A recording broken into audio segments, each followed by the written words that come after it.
just sitting here thinking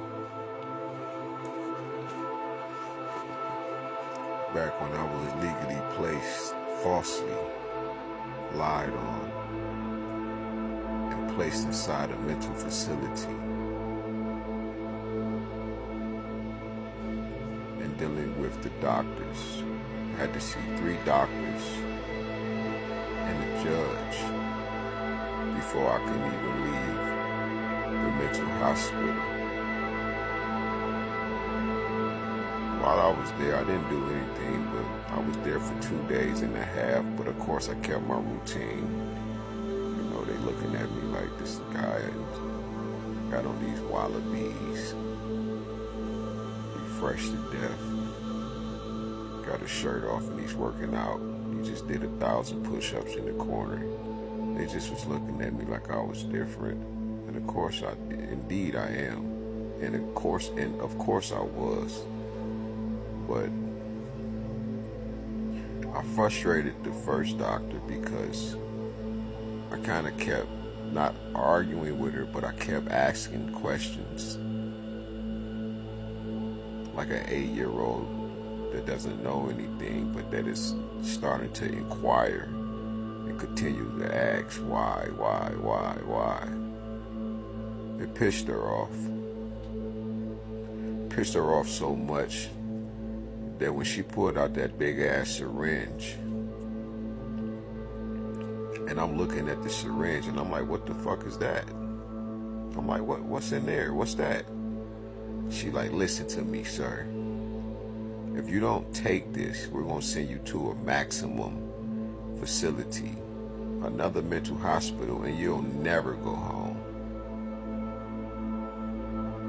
So I looked at her like, damn. Give it to me. I'll stick my damn self, you know. So I was already depressed about why am I here? How did I find myself in this situation? But already truly knowing, but on the behalf of dealing with the betrayal of my ex-girlfriend, who was my wife, basically.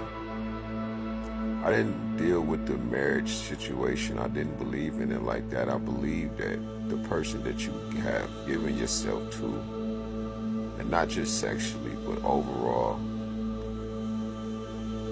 that this is your person. Because I would have died for this woman. And indeed I was. So I started living for this woman. So I did both.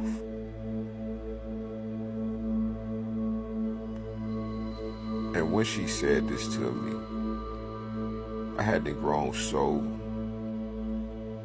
irritated.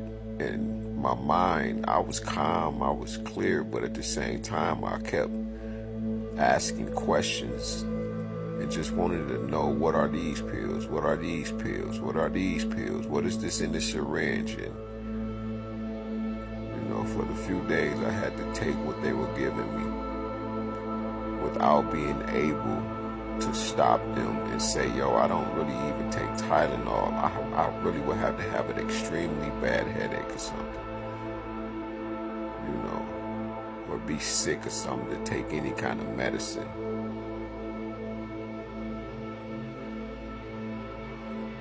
When I get to the second doctor, I say, after basically I felt like she was, of course she's there to monitor me and, give me a bullshit diagnosis to whatever they want to say. And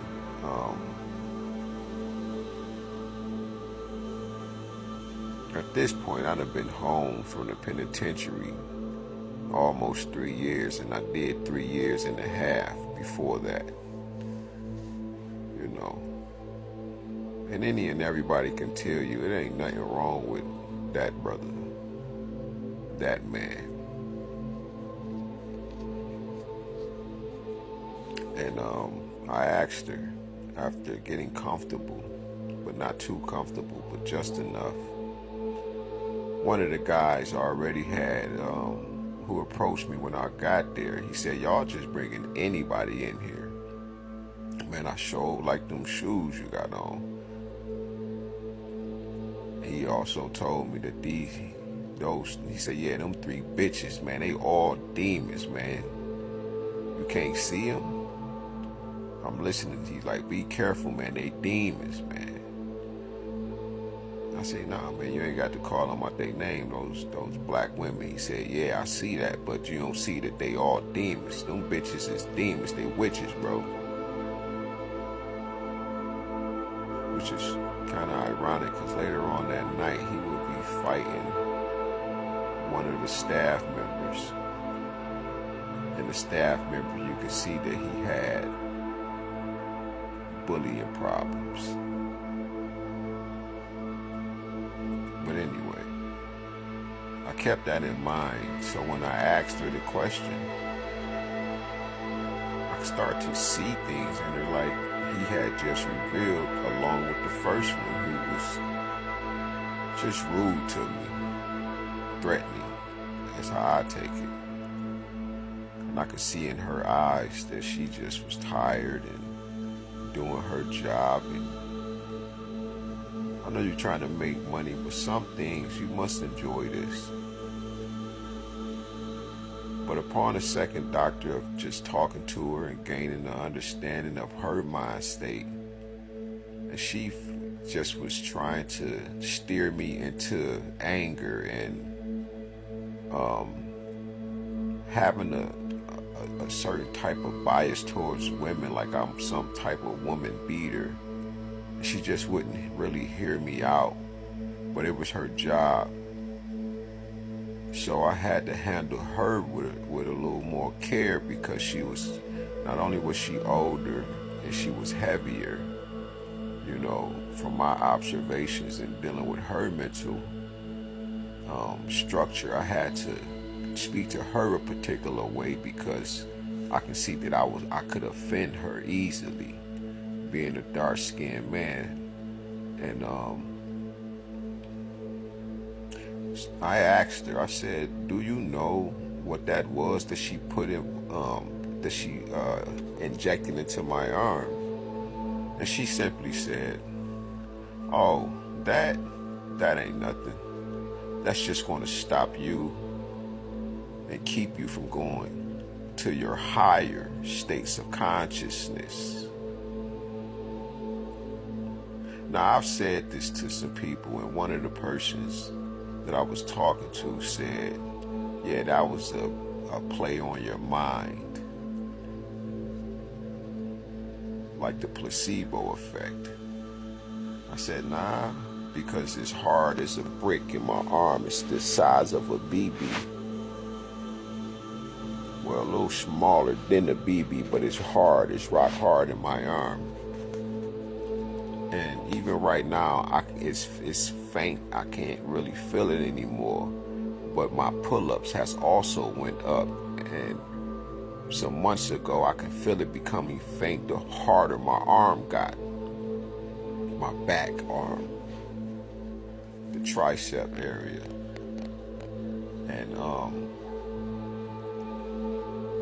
what I noticed was when she said it, she was reeking of me giving a particular response as to all the other questions and ways that she was trying to steer me into the wrong way. She was trying to get some type of crash out of me.